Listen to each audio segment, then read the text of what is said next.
राहुल गांधी ने social media x पर दावा किया है कि लोकसभा में चक्रव्यूह वाले उनके भाषण के बाद ईडी उनके यहां छापा डालने की तैयारी कर रही है। राहुल ने 29 जुलाई को अपने भाषण में चक्रव्यूह का जिक्र किया था। राहुल का दावा है कि ईडी के अंदरूनी सूत्रों ने उन्हें बताया है कि एक रेड की तैयारी हो रही है, जिसका कि वो बाहें फैलाकर इंतजार कर रहे हैं।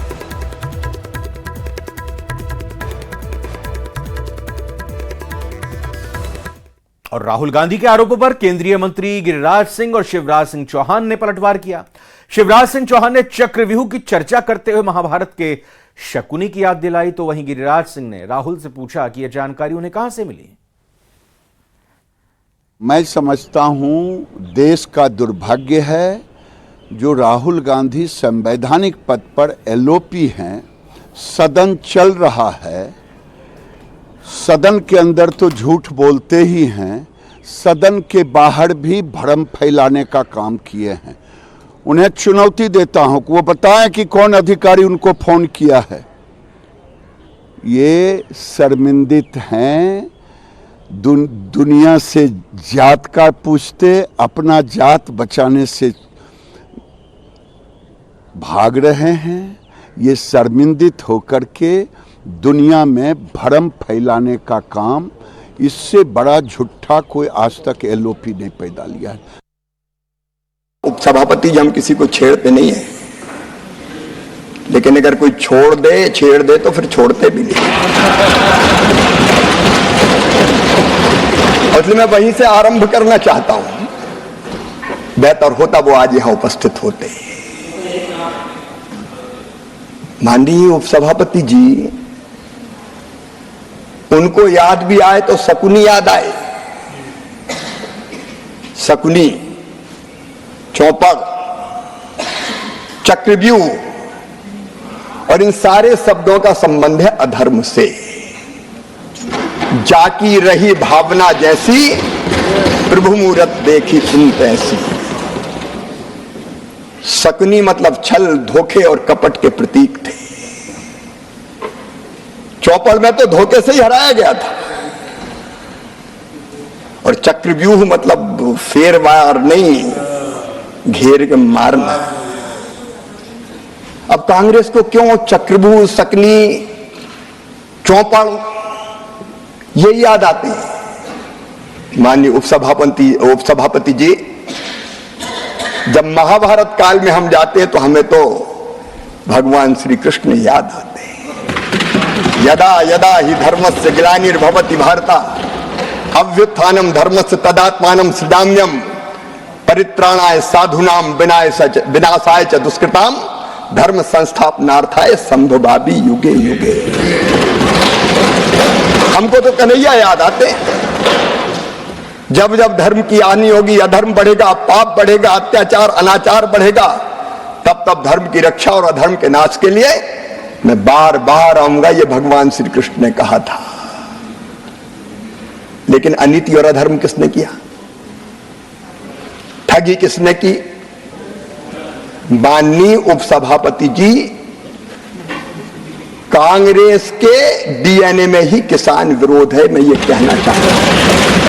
मुझे लगता है कि वो इस बात को पचा नहीं पा रहे कि एक कुशल प्रशासक, विश्व के अंदर प्रसिद्ध नेता नरेंद्र मोदी जी तीसरी बार जनता के मैंडेट से प्रधानमंत्री बने हैं, और जिस प्रकार से उन्होंने भ्रष्टाचार पर जीरो टॉलरेंस की है, तो उनको अपने भ्रष्टाचार के किए हुए मामलों पर लगता है आभास हुआ होगा।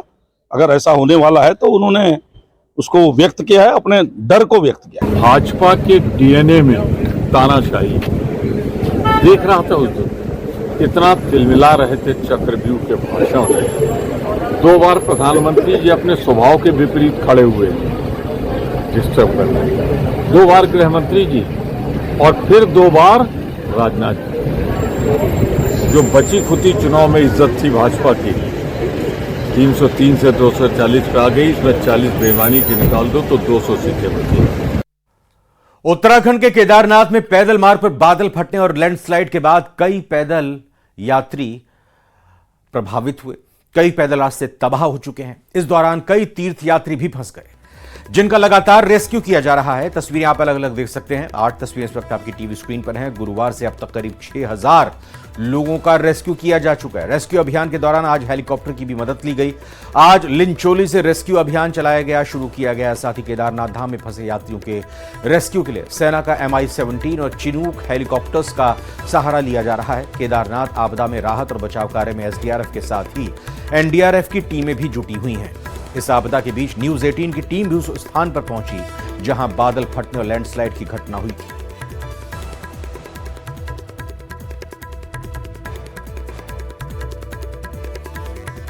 पहाड़ों पर भारी बारिश से हालात बिगड़ गए। हिमाचल प्रदेश के कई जिलों में नदियां उफान पर हैं, तो बादल फटने से कई लोगों के लापता होने की भी खबर आई है। इस रिपोर्ट में आइए देखते हैं।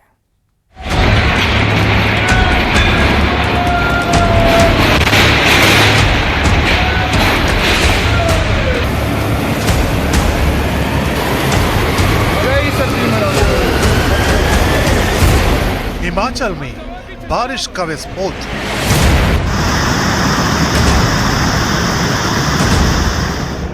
कुल्लू में फटा बादल बम, मंडी में तबाही।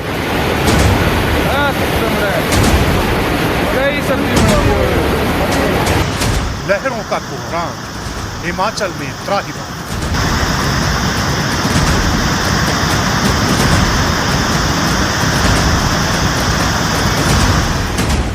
आसमानी तबाही, पहाड़ पर फिर आई।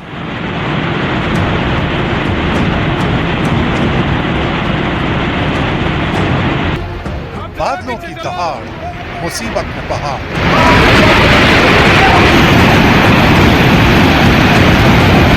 कुदरत के शक्ति प्रदर्शन की ये वो तस्वीरें हैं जिन्हें देखकर हर किसी का दिल दहल उठे।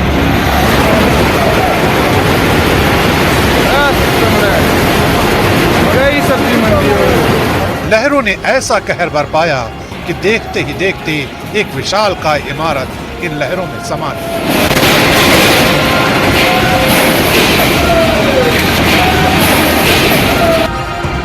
ये मणिकर्ण की तस्वीरें जहां रोम के खड़े कर देने वाला ये वीडियो रिकॉर्ड किया गया है।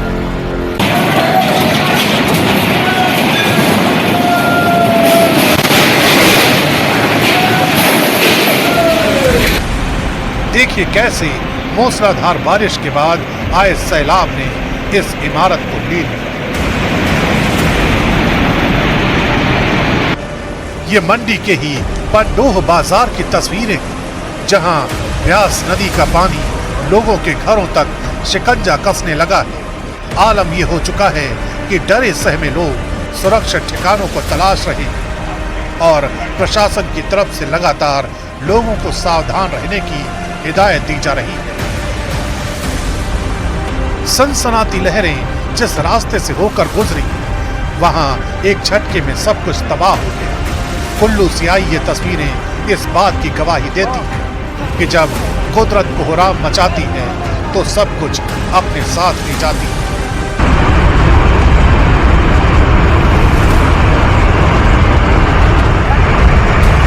दावा किया जा रहा है कि सैलाब की जद में आकर कई लोग अपनी जान गंवा चुके हैं, जबकि कई घर पूरी तरह से तबाह हो चुके हैं।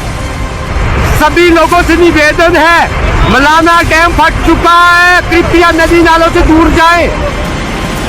मलाना के इस हाइड्रो प्रोजेक्ट को ही देख लीजिए जिसे रिवर बेड के रास्ते पर बनाया गया, लेकिन अब यह हाइड्रो प्रोजेक्ट कुदरत की पावर के आगे सरेंडर कर चुका है।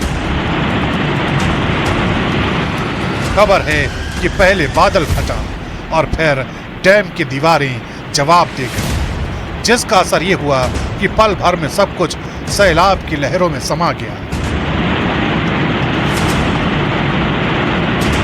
बागी पुल से आई ये तस्वीरें भी देख लीजिए जहां प्रकृति ने ऐसा प्रहार किया कि दर्जनों गाड़ियां और घर अचानक आए बाढ़ की भेंट चढ़ गए। मनाली में ब्यास नदी ने रौद्र रूप धारण कर रखा है, जिसका असर यह हुआ कि नेशनल हाईवे 3 पूरी तरह से तबाह हो गया है। इतना ही नहीं, हिमाचल के कई जिलों में भारी से बहुत भारी बारिश का अलर्ट भी जारी किया गया है। मौसम विभाग के मुताबिक बिलासपुर, चंबा, हमीरपुर, कांगड़ा, कुल्लू, मंडी, शिमला, सिरमौर, सोलन और ऊना में तबाही वाली बारिश का लगातार अलर्ट जारी है। यानी हिमाचल में आने वाले कुछ और घंटे भयानक तबाही की ओर इशारा कर रहे हैं। यही वजह है कि लगातार लोगों से यही अपील की जा रही है कि न तो नदियों के पास जाने की कोशिश करें और न ही ज्यादा अपने घरों से निकलें।